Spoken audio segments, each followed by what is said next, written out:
Πήλιο. Το βουνό που υψώνεται επιβλητικά πάνω από το Βόλο.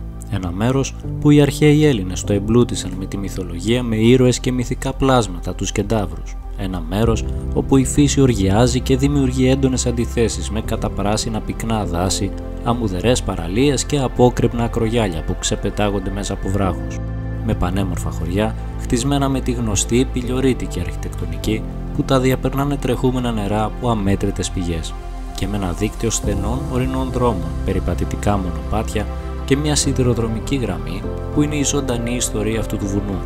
Και είχα την τύχη να ζήσω αυτή τη μαγεία από κοντά και να γνωρίσω τα μυστικά αυτού του υπέροχου τόπου.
Είμαστε στη Τσαγκαράδα, όταν βλέπετε προσφορές στο ίντερνετ.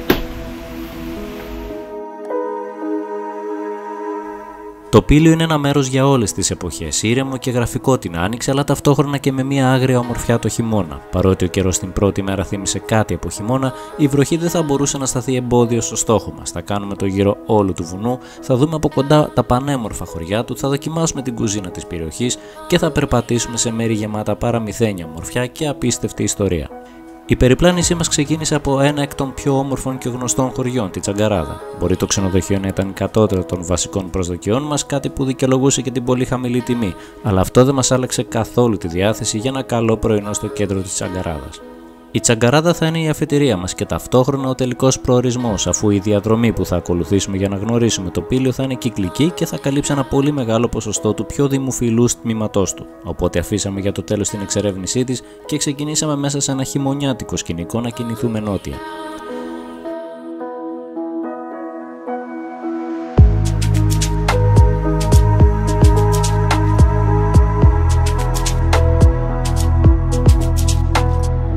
Από πέρσι είχα σχεδιάσει στο μυαλό μου να κάνω το γύρο του Πηλίου και μάλιστα το είχα ονομάσει και Πηλιάδα.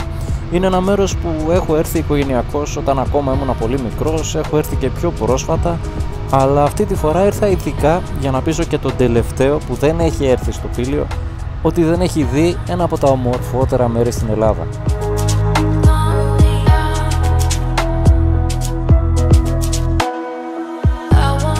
Ένα χαρακτηριστικό των δρόμων στο Πήλιο είναι πως είναι πολύ καλής ποιότητας. Ακόμα και βρεγμένο σου δίνει σιγουριά στην οδήγηση και σε αφήνει να απολαύσεις το περιβάλλον και τη διαδρομή. Και είναι ένα τοπίο το οποίο σου κόβει την ανάσα όπου και αν γυρίσεις το βλέμμα. Ένα κατάφυτο βουνό με δάση από βελανιδιές, πλατάνια, πεύκα και έλατα, με θέα στο γαλάζιο του Αιγαίου από την Ανατολή και τον παγασιτικό κόλπο από τη Δύση.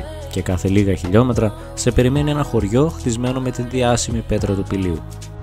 Οι Μιλιές είναι ένα χωριό χτισμένο σε μια κατάφυτη πλαγιά του Πηλίου, είναι ένα από τα πιο σημαντικά χωριά στην περιοχή. Το προτιμούν για βόλτες στις όμορφες πλατείες, για τα παραδοσιακά σπίτια, αλλά και για το καλό φαγητό. Και το κύριο αξιοθέατο στις Μιλιές είναι το τρένο του Πηλίου ή όπως οι ντόπιοι το ονόμασαν παλαιότερα ο Μουτζούρης, ο οποίος ξεκινάει από το Βόλο κάτω χαμηλά και καταλήγει εδώ πέρα.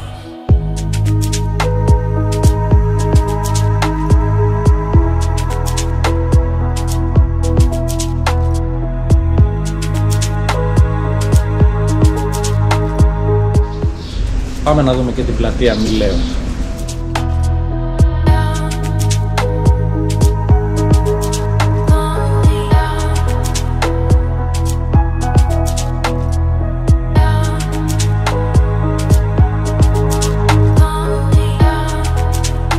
Στην κεντρική πλατεία έχει μια εκκλησία, τον Ιερό Ναό Παναγίας των Ταξιαρχών, με το ρολόι.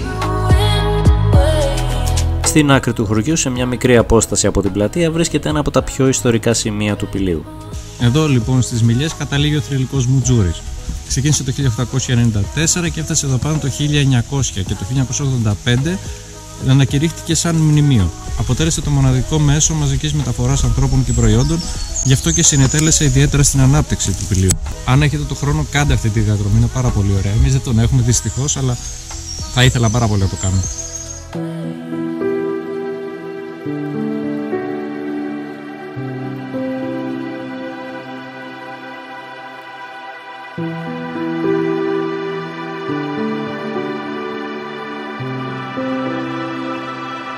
Αφού πρώτα εξερευνήσαμε το χώρο γύρω από το σταθμό, ακολουθήσαμε τις γραμμές για να βρούμε τη μεταλλική γέφυρα του Ντεκήρικο που πήρε το όνομα του σχεδιαστή της. Είναι μια μοναδική γέφυρα λόγω της ιδιαίτερης κατασκευής της και το πρώτο πολυεθνικό έργο που έγινε στην Ελλάδα. Το να περάσει το τρένο αυτή τη στιγμή είναι κακή ιδέα.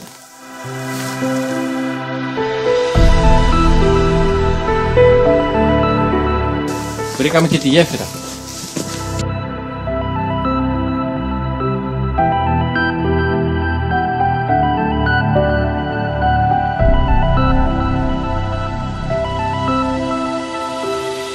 Δεν ξέρω πόσα μέτρα είναι αυτό από κάτω.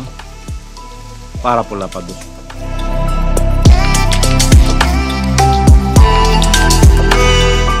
Φεύγοντας από τις Μιλιές, αρχίσαμε να κατεβαίνουμε τη δυτική πλευρά του Πηλίου για να συναντήσουμε τα χωριά Άγιος Γεώργιος και Άγιος Βλάσιος. Το σκηνικό στο μεγαλύτερο μέρος του παρέμεινε ίδιο, ο δρόμος να σκεπάζεται από το πυκνό δάσος και κατά διαστήματα να μας χαρίζει μια πανοραμική θέα από τα νερά του Παγασιτικού.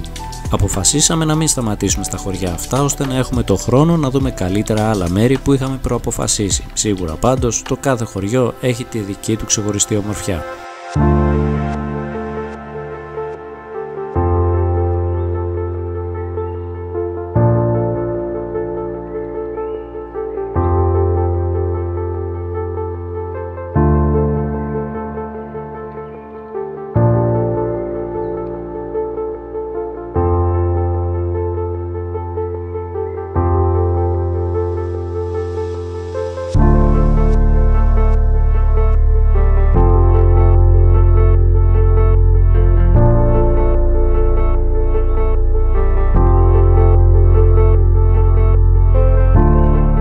Η μετάβαση του Δυτικού Πηλίου σου προσφέρει μια πανοραμική άποψη του Παγασιτικού και σε κάθε χιλιόμετρο που γράψαμε η σύνθεση του τοπίου είναι πραγματικά μοναδική. Όπως μοναδικό είναι και το σκηνικό στο Παλαιόκαστρο, αφού μόλις περάσει στη γέφυρα του Αγίου Βλάσιου, ο στενός δρόμος πνίγεται μέσα στην πυκνή βλάστηση μέχρι τα Άνω Λεχόνια. Είναι πραγματικά εντυπωσιακό το πόσο κατάφυτο μέρος είναι το Πήλιο σε όλη του την έκταση από τις παρυφές του μέχρι και την κορυφή.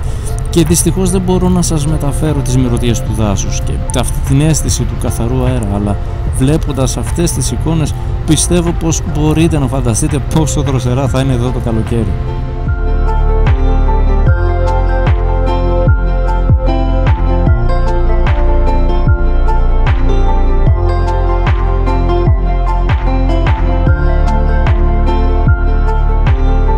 Εκεί ακολουθήσαμε το παραλιακό μέτωπο και τον περιφερειακό του Βόλου για να αρχίσουμε να ανεβαίνουμε ξανά στο Πήλιο, με πρώτο προορισμό την πανέμορφη και γραφική Μακρινίτσα.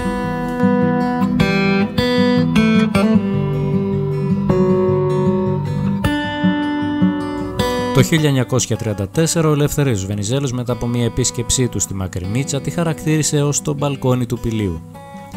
Και όχι άδικα, αφού είναι ένας οικισμός κτισμένος σε μια απόταμη πλαγιά, ίσως στην πιο αμφιθεατρική θέση του Πηλίου. Είναι ένα στολίδι γνήσιας πηλιορίτικης αρχιτεκτονικής.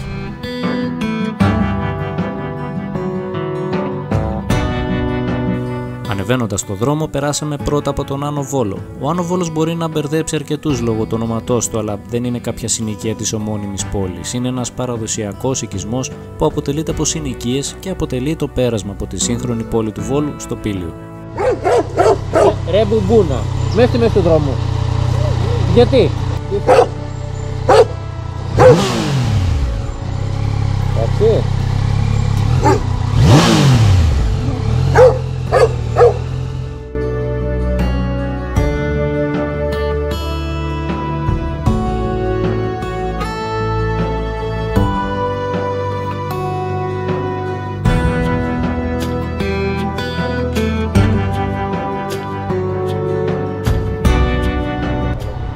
Εδώ είναι η πορταριά, αριστερά πάμε για Μακρινίτσα.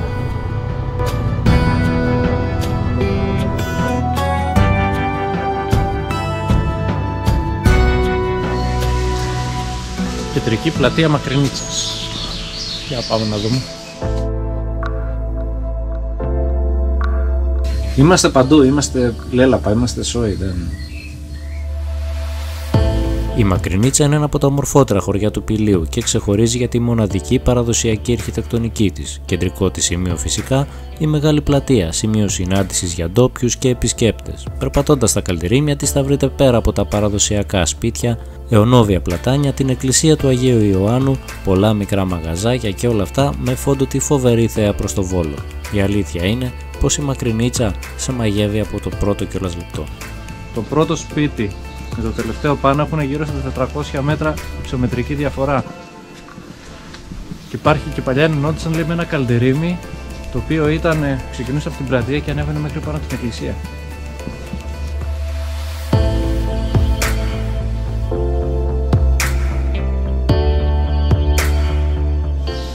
Και φυσικά στην κεντρική πλατεία το Βυζαντινό Μουσείο της Μακρινίτσας.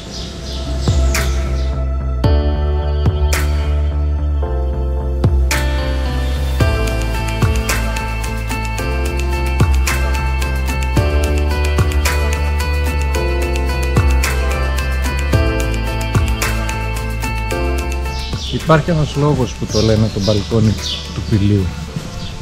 Αυτός εδώ.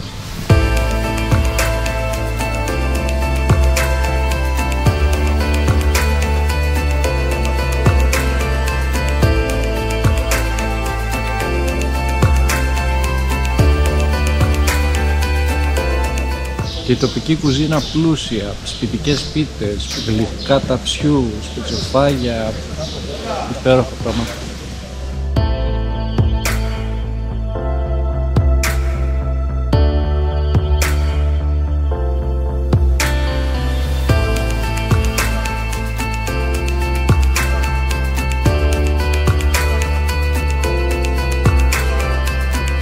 Διάμετρος περίπου 2,5 μέτρα.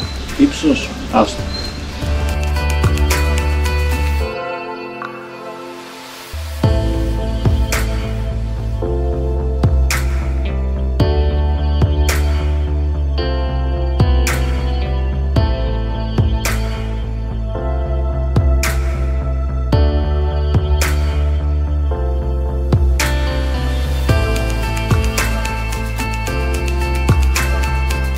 Και αυτό είναι το καλντερίμι που έλεγα πριν, που ενώνει το τελευταίο, ας το πούμε, σπίτι με το πρώτο.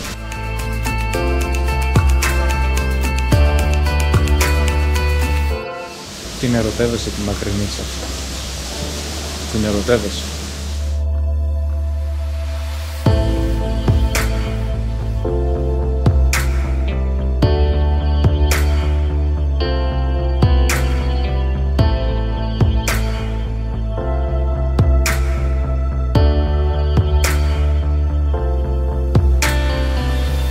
Πέρα από την πλατεία και τα μαγαζάκια, στη Μακρινίτσα θα βρείτε και πολύ καλό φαγητό αλλά και υπέροχα σημεία για καφέ. Επιλέξαμε να καθίσουμε για ένα καφεδάκι να ξεκουραστούμε λίγο, αφού το φαγητό θα ακολουθούσε αργότερα, σαν επιστέγασμα της διαδρομής μας στο Πήλιο.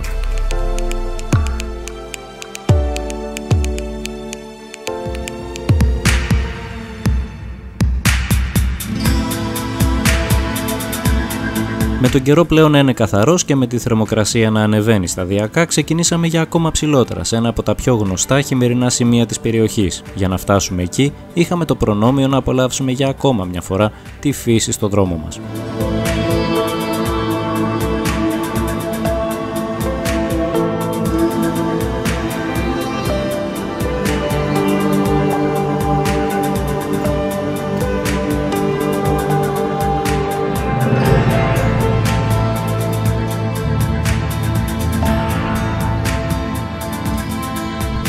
Όχι, πείτε μου τέτοιο τοπίο πόσο συχνά το βλέπεις.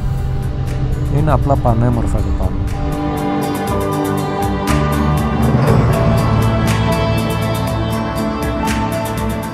Αυτή τη στιγμή ακολουθούμε πορεία προς ένα από τα ψηλότερα μέρη που φτάνει ο δρόμος. Εκεί υπάρχει ο οικισμός Χάνια, ένα μέρος που ίσως πολλοί το γνωρίζουν λόγω του χιονοδρομικού.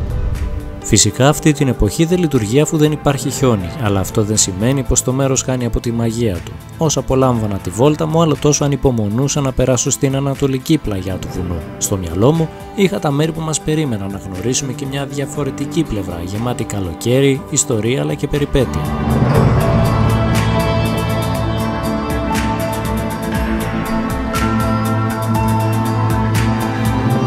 Μετά από περίπου 20 λεπτά οδήγησης και κάπου μέσα στο πυκνό πράσινο και τον υπέροχο στριφτεροδρόμο, σε ένα μικρό ξέφωτο βρήκαμε τις γραμμές του τελεφερίκ που καταλήγουν στις 5 διαφορετικές πίστες συνολικού μήκους περίπου 15 χιλιόμετρων.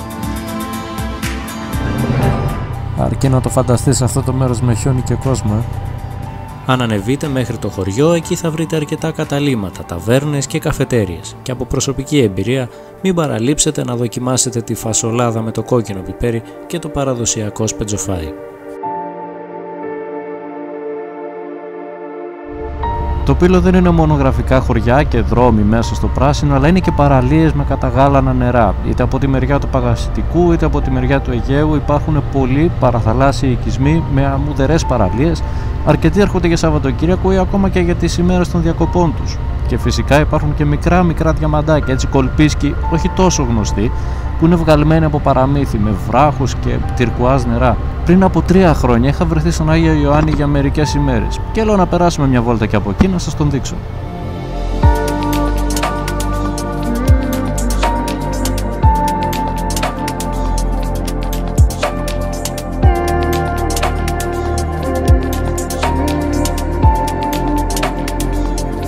Ο Άγιος Ιωάννης είναι ένα κοσμοπολίτικο θέρετρο του Ανατολικού Πηλίου, χτισμένος κατά μήκος της ομώνυμης παραλίας. Ένα μέρος που το καλοκαίρι σφίζει από ζωή μέχρι αργά το βράδυ με τα μαγαζιά του και τα καταλύματα και έχει την τύχη να βρίσκεται δίπλα στις αμμουδιές της Πλάκας, της Νταμούχαρης και του Παπανερό.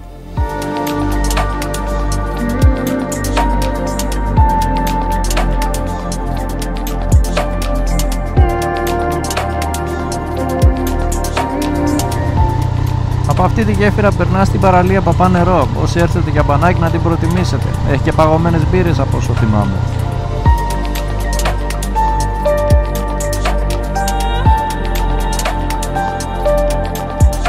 Σειρά έχει Τσαγκαράδα και μετά η εξερεύνηση σε ένα μυστικό πέρασμα που οδηγεί σε μια σπηλιά γεμάτη ιστορία. Πριν όμως από αυτά είχα σημαντικές πληροφορίες πως κάπου στις Μιλιές φτιάχνουν πολύ ωραίο αγριογούρνο και αυτή τη γνώση δεν πρέπει σε καμία περίπτωση να την αφήνουμε ανεκμετάλλευτη.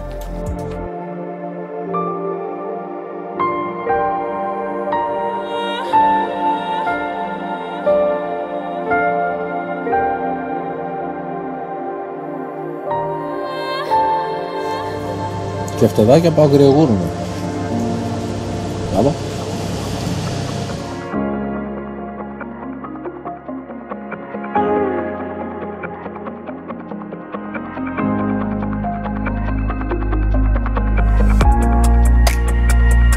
Το επόμενο πρωί ξεκινήσαμε από τη Τσαγκαράδα. Όποιος έρχεται εδώ, αυτό που κάνει πρώτα είναι να επισκεφτεί την πλατεία Αγίας Παρασκευής για να θαυμάσει ένα από τα γυραιότερα δέντρα της Ελλάδος και ίσως και της Ευρώπης. Η ηλικία του ανέρχεται περίπου στα 1000 χρόνια, η περίμετρος του κορμού του φτάνει τα 15 μέτρα, ενώ οι ρίζες μαζί με ένα τμήμα του κορμού λένε ότι ξεκινούν 4 μέτρα κάτω από το πλακόστρωτο της πλατείας. Φτιάξανε μέχρι και κολόνα για να μπορούν να το στηρίξουν.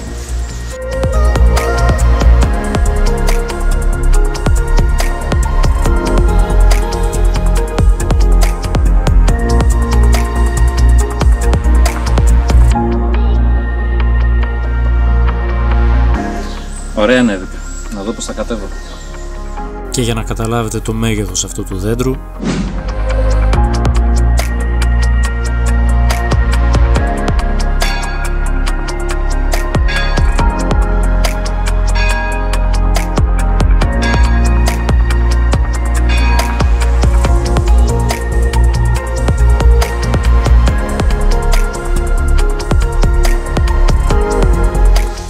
και ακριβώς κάτω από την πλατεία έχει κρίνες με τερκούμενο νερό.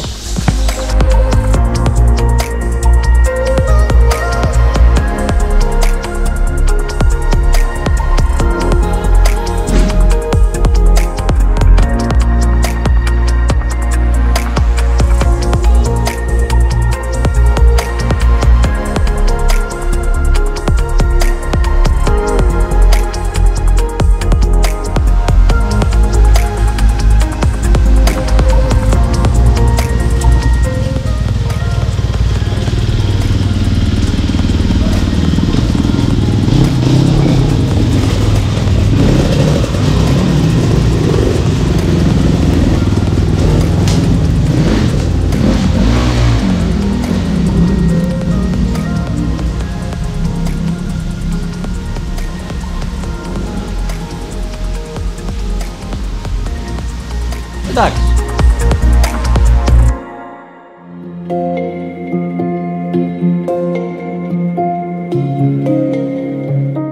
θέλαμε να κλείσουμε την περιοδεία μας στο Πήλιο με κάτι ξεχωριστό. Γι' αυτό επιλέξαμε να είναι ένα απομακρυσμένο σημείο στη Φακίστρα.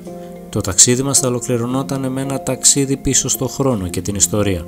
Εκεί που κάποτε μερικοί συνάνθρωποι μας έψαχναν να βρουν καταφύγιο από τους Τούρκους κατακτητές και παράλληλα να ψάξουν τη γνώση. Ακολουθήσαμε το GPS και μέσα σε περίπου 10 λεπτά βρεθήκαμε σε έναν υποτυπώδη δρόμο που όμως μας έδινε μία εικόνα της άγριας ομορφιάς των απόκρημνων βράχων του βουνού που ακουμπάνε το Αιγαίο. Φτάνοντας λοιπόν στη Φακίστρα, περπατήσαμε στο χωματόδρομο που βρίσκεται κοντά στο μονοπάτι που οδηγεί σε μια δύσκολη κατάβαση προς τη θαλασσοσπηλιά της Παναγίας Μεγαλομάτας. Η διαδρομή, σας προειδοποιώ, είναι αρκετά δύσκολη, αλλά στο τέλος με πήγε σε ένα μέρος που σίγουρα δεν πρόκειται να ξεχάσω ποτέ.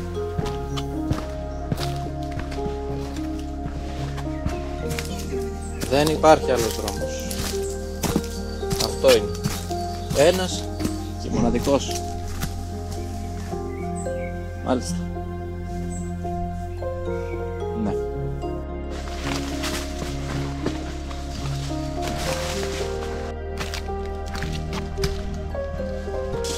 Αυτό είναι βίντεο ντοκουμέντο που θα αφήσουμε τα κοκαλάκια μας εδώ. Όποιος δει την κάμερα μας βρει και εμάς.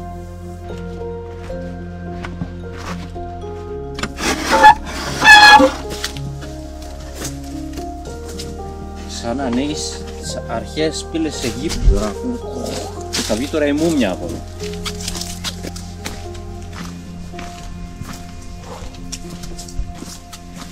Μόλις φτάσαμε, έτσι.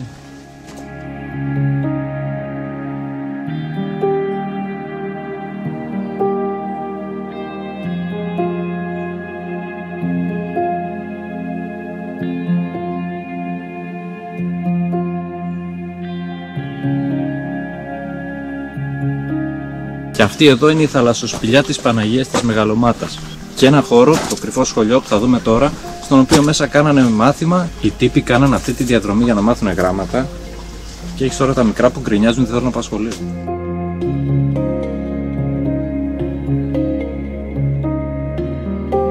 Εδώ είναι ο ναός. Αν έχω διαβάσει καλά, μπορεί να κάνω λάθος και να το διορθώσετε, είναι ότι εμφανίστηκε εδώ η εικόνα της Παναγίας της Μεγαλομάτας στο βράχο και γι' αυτό φτιάξανε τον ναό.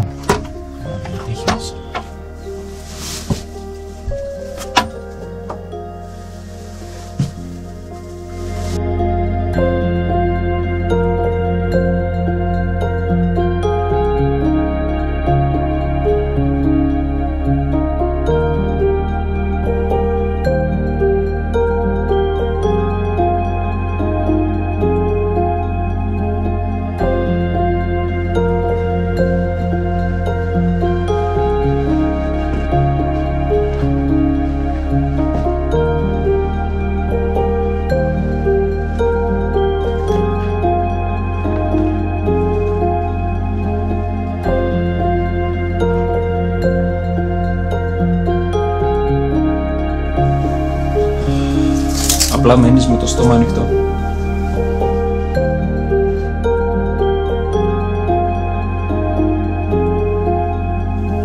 Κάνανε λοιπόν όλη αυτή τη διαδρομή, κατεβαίνανε από το βουνό πάνω, χωρίς να υπάρχει αυτό το μονοπάτι που βρήκαμε και τώρα, χωρίς τα κάγκελα, χωρίς τέτοια πράγματα, σχεδόν σκαρφαλώνοντας ουσιαστικά στα βράχια, για να έρθουν και να μπουν εδώ και παράλληλα να μάθουν γράμματα. Πόσο περισσότερο μπορείς να θαυμάσεις αυτούς τους ανθρώπους. Είναι σίγουρο ότι είναι η τάξη με την καλύτερη θέα στον κόσμο.